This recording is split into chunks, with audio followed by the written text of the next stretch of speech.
Rap Sucks Radio. Blah, blah, blah, blah. I don't know why you're like that as a person. Man, show some professionalism, man. Oh, man. Next thing you know, you'll be calling viruses by their, ethnic names. Their ethnic names. All right, what man. are we doing? Yeah, I was gonna say this. That was what I was about to say. So, opening question: what are we doing, Kev? What's new? What's going down? You are tuned in live and direct to Rap Sucks Radio. The funny thing is that after 50 episodes, I do not even know by heart what you say every time you start this. See, man, you know what I mean? Shows you how dedicated I am to paying attention to what's going on in the world around me. Well, to be fair, you know what I'm saying? I've always wanted to have my own catchphrases since Kid Capri. Since listening to Kid Capri since I was young. So I don't expect people to keep on to, especially you who really don't listen to anything I say. So there's that. What was that? All right, Kev. All right. So this is something different. So what are the people ready to expect from this Rap Sucks Radio?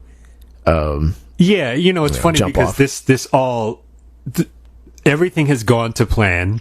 We recorded our 50th episode, was our most recent episode. And my intention was that to keep the narrative tight, to just do 50 and be out. Just ride off into the sunset. Soprano style. Right. And clearly, we can't do that because we are stuck at home with nothing else to do. Yes, that sounds about right. Fortunately for us, we still have internet, we still have electricity, we still have microphones. Unfortunately for anyone who is listening out there, we will continue to talk. We will. However, on a much more regular basis, am I right? Well, yeah, that's the thing. So our episodes are generally a extremely loosely planned hour of us sort of discussing the issues of the week, the relevant issues and the super non-relevant issues. But since, as of late, there's really only one main topic of discussion, what we're going to try and do is we are going to temporarily, hopefully temporarily, do a daily format.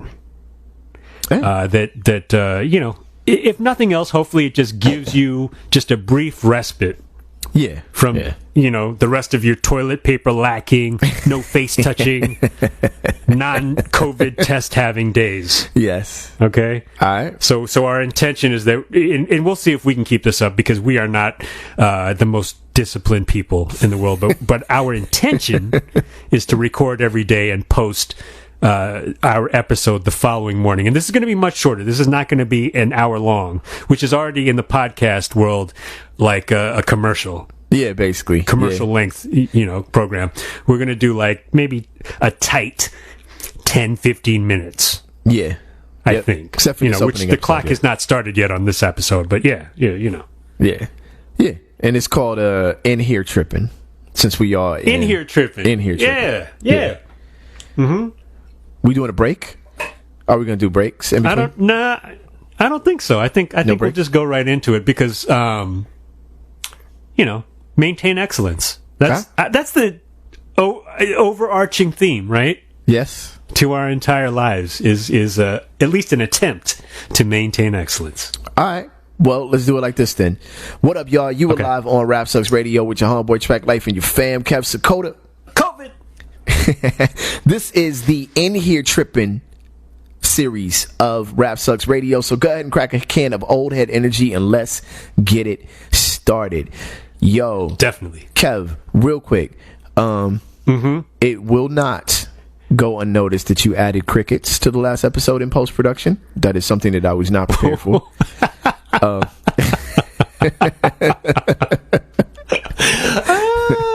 So, all right. You styled on him a little bit. That was fresh. Listen, because because nobody has said anything, which convinces me that I may have been correct in my original hypothesis that the only people who listen to this podcast are on the mic right now. How are we averaging 60 listens between just us two, though? Because we because I'm teaching the Common Core to young Dakota, right? That means we each listen to this thing 30 hours, 30 times each. We spent 30 hours of our week on average listening over and over again to this podcast. But yeah, no, I took the episode, and you know what? I was not happy. I was not happy about constantly being made to feel that I could not say peace at the end of the episode in rhythm. And you know what I did? You know what I did? I said, listen, Kev, I call myself Kev, do not put up with this anymore. You need to show this guy who's boss. All right. And so I sneakily, like a coward, I took it and added the sound effect. For what it's worth, I fell out laughing. Well, I was hoping you would. It was really only for you. It was honestly really, because even when I told you I played it for wifey, and she was like, okay. Yeah, dude. Well, but I played it for her literally after I was listening to it over and over again, laughing hysterically, to where she literally was not checking on. She was not coming in to see why I was laughing. She was checking on my state of well-being. Well, here's the funny thing. What's the last thing you showed to your wife and you thought it was funny, and she actually also thought it was funny? How often does that happen? Oh, you have to take it back to like the Nixon administration. I was gonna say like the first like 3 months of dating when you're just laughing at each other's jokes because you want to keep it going. Right. After everything's official, yeah, she doesn't laugh at anything that I show her. So yeah. Peace to all the people who just got past the 3 months of faking it till you make it, and just decided to move in with your significant other, and God. Now this happens. Yeah, exactly. You on your Instagram laughing at stuff that she is not interested in. Trust me. Bottom line. Speaking of things that I'm not interested in, I'm not truly interested in people's excuse for they homie Trump calling this Chinese virus. I'm not into it. But can I preface though? Preface, deface, do whatever you need to do. All right, let me just set it off real quick. So, of course, the whole COVID-19 thing is in full effect right now. If you're in Cali, we are, we're ordered to stay in the house, safe at home. I actually think it's a great idea, very good idea. Some people have their doubts or whatever, and their conspiracy theories or whatever, but either way, your leadership, I say thank God for state government in this country, because right now it's shining through. Federal government, or at least the leader, the commander in chief is really a goofball right now. And you know what, man, I say that like as a person who tries to be fair with everybody. Everybody. It doesn't matter if I hate a person. I try my best to be like, look, I can understand circumstances here or there. But either way, over the last couple days, during the press conference, your boy Trump decided to call COVID-19 a Chinese virus. Now, many people are defending this, right? And they're defending it in a way where they're not thinking it all the way through. So I'm just going to throw this out here. You're not really thinking this all the way through. You know what I'm saying? So here's a quick rundown for you. And this is what I've been saying to everybody. If you are a CEO of a company, right? A diverse company, and you are the CEO. You're not the owner. Now, remember, you're not the owner. You're the CEO, right? Right. And you're addressing them on COVID-19 or novel corona or coronavirus or however, this whatever scientific name you want to go ahead and jump in there with. Do you call it in a professional setting the Chinese virus? Kev, do you or do you not? Well, I would. Because I am a ignorant racist, non-forward thinking piece of orange basura. And that, to me, that's the only way you would say that in a professional setting. It's the only way you'd say that in a professional setting is if you're trying to be a jerk. Listen, because, man. You know? No, let's take a step back. I have a very solid affection. I wouldn't say a deep or unwavering affection because that would be false, but a solid affection for the city of Corona. I also have a deep and unabiding love for Corona beer. So even saying coronavirus causes me a little bit, just a little bit of internal pain. And we know that by all accounts, this originated in China. Just as the Spanish flu did. If I need to translate for you, China. But come on now. Come on, man. I'm saying.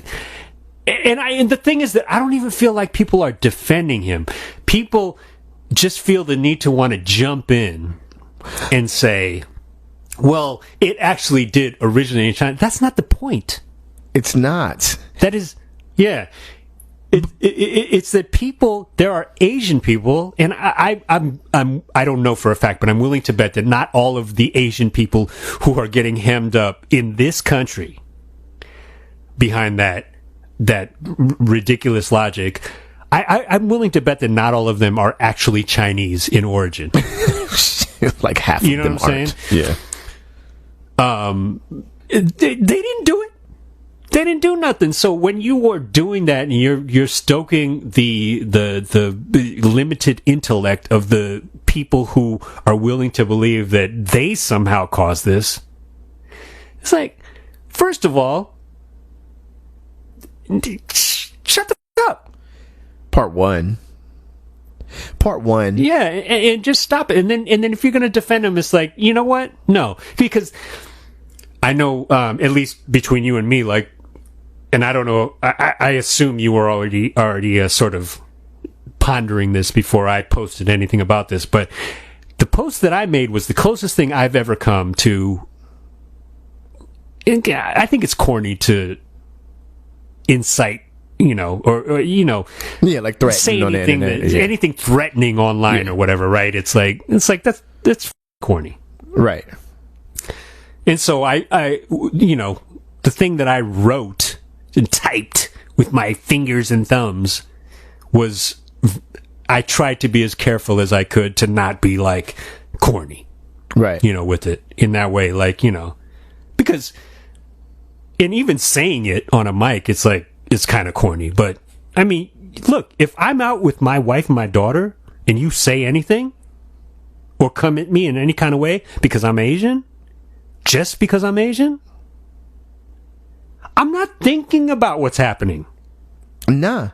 In the general global geopolitics of things, like and at the very least, you're gonna have to schedule an emergency appointment with the dentist the next day because they're closed because your dumb decided to get your teeth knocked out. Right. And with this social distancing, I don't know how quick that dentist appointment is gonna show up. By the way. Exactly.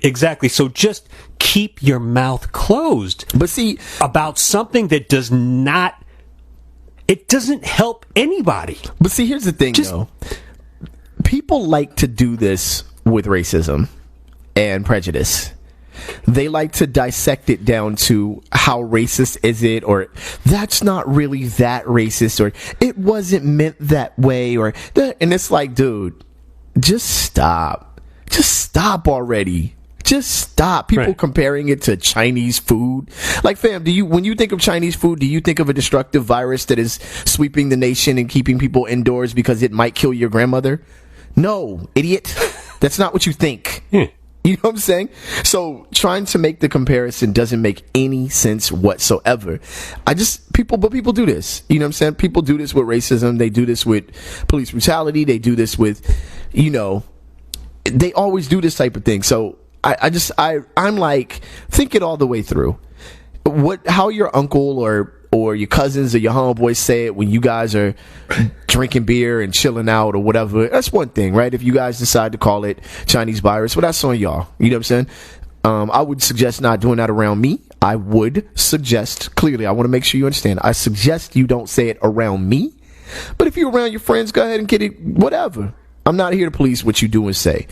But if you are the president of the United States and or a person in a leadership position, I suggest you just stick to COVID-19 or novel corona or coronavirus. Like just stick to the scientific names of it. CO, SARS or whatever you want to do if you want to get busy with it. I don't understand why anybody doesn't get that point. To me, I'm like, how do you not get that? You know what I'm saying? It just to me is silly. You have to understand the reality of what it is.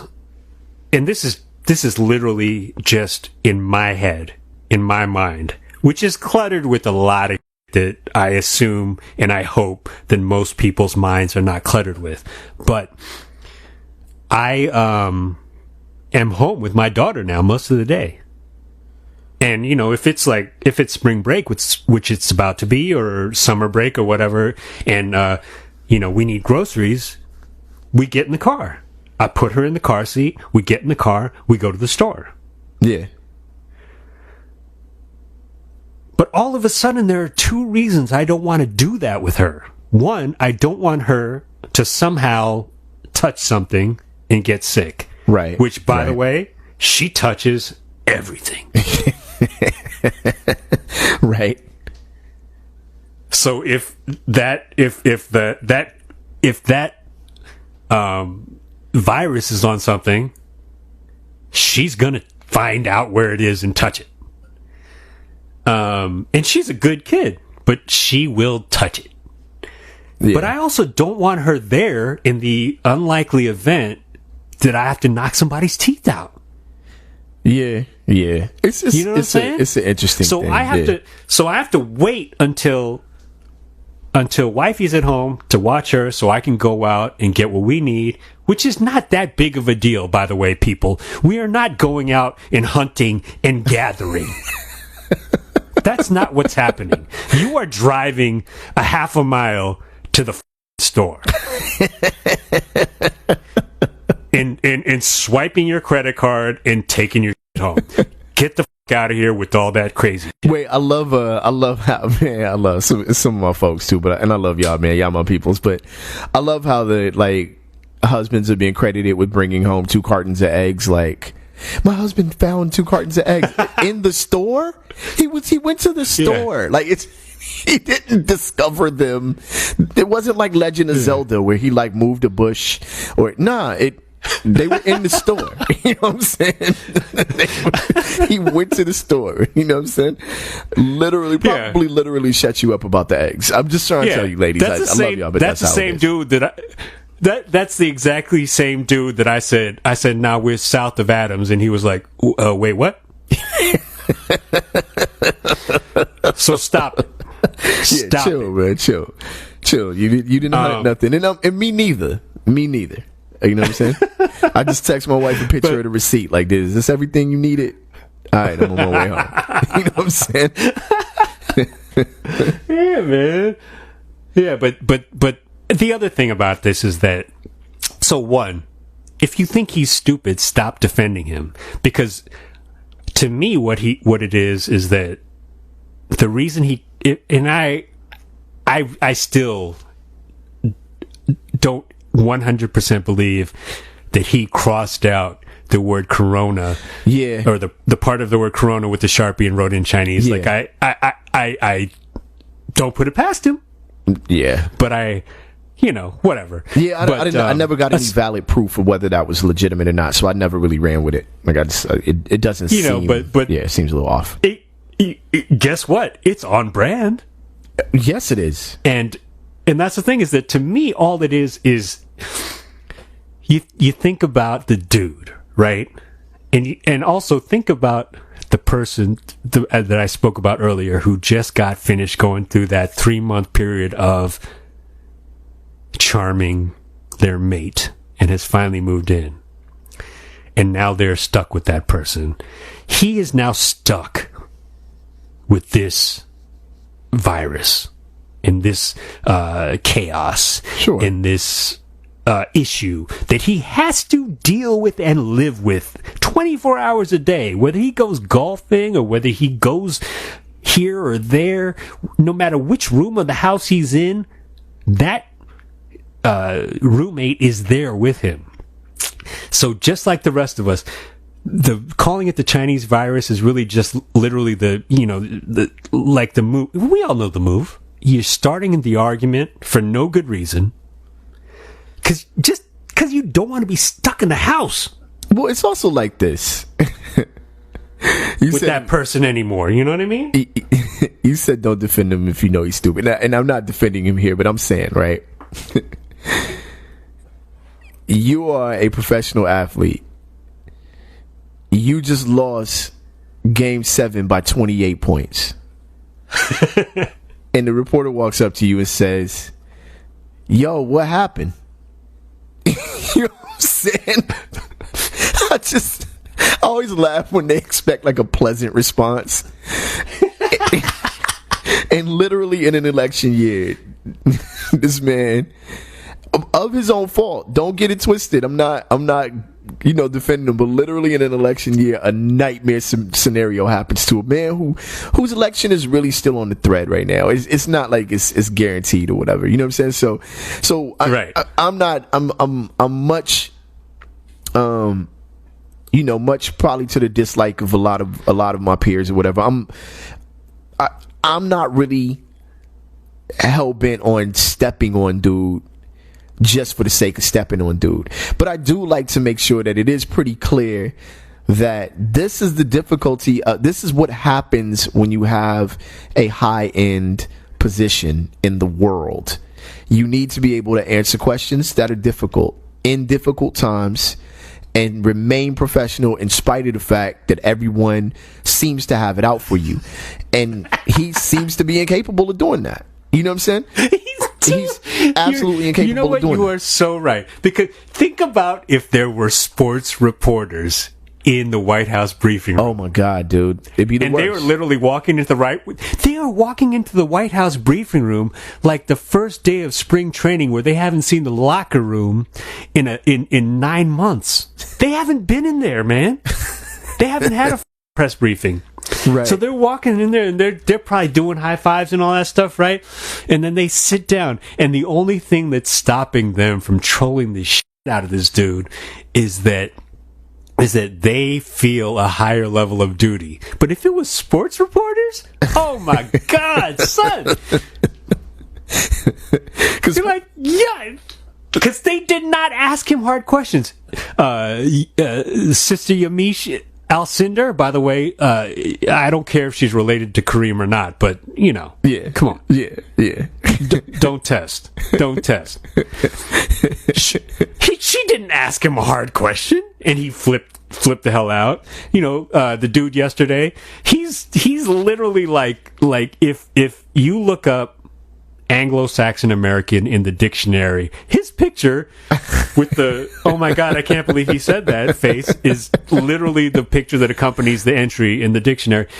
He did not ask him a hard question. I don't even think that question was really trolling the shit out of him, dude. But what's crazy is that sounds like the exact question that you would ask a president, right? What do you say to families? What do you have to say to your constituents? Right. Like, I think that's a nasty question. Like, what are you talking about? This, it's not that hard. Like, I'm sitting there again. Notable. I talk a lot, so I tend to be able to come up with something to say. It's not always the right thing to say, but I always tend to come up with press answers while I'm watching television. But like you were saying, like locker room stuff. I'm always like, guy, all you had to do was say this. You know what I'm saying? Right. And I'm sitting there thinking to myself, of 1,000 things to say to the American people at that moment. Right. Most Americans, God bless us, know that whatever you're going to say in that moment is just bullshit. We get it, man. We all get it. What else you going to say, man? You can't put your hand up and stop the virus from spreading. So we know that what you're going to say is likely going to be something that is comforting. Listen, right. Americans, to everybody out there, we're going to get through this. It's going to be a difficult time. We're not sure exactly what this is, but we have the best doctors in the world working on this. We have the best country in the world behind it, and you guys are part of that. We want to get you guys back to work as quickly as possible. We want to make sure your families are safe, and we are working actively to do that. And it's not going to happen overnight, and it's going to be uncomfortable. It's going to be a bumpy ride, but I promise you we're going to look back on this and recognize that the greatest country in the world made the greatest effort in the world, and here we stand. Something like that. Trek life for president. Or at least just Trek life to respond to difficult questions. You know what I'm saying? Yeah, Trek life for Judge Judy. It doesn't matter. Whatever. It's just, listen, man, what he doesn't realize is that the entire world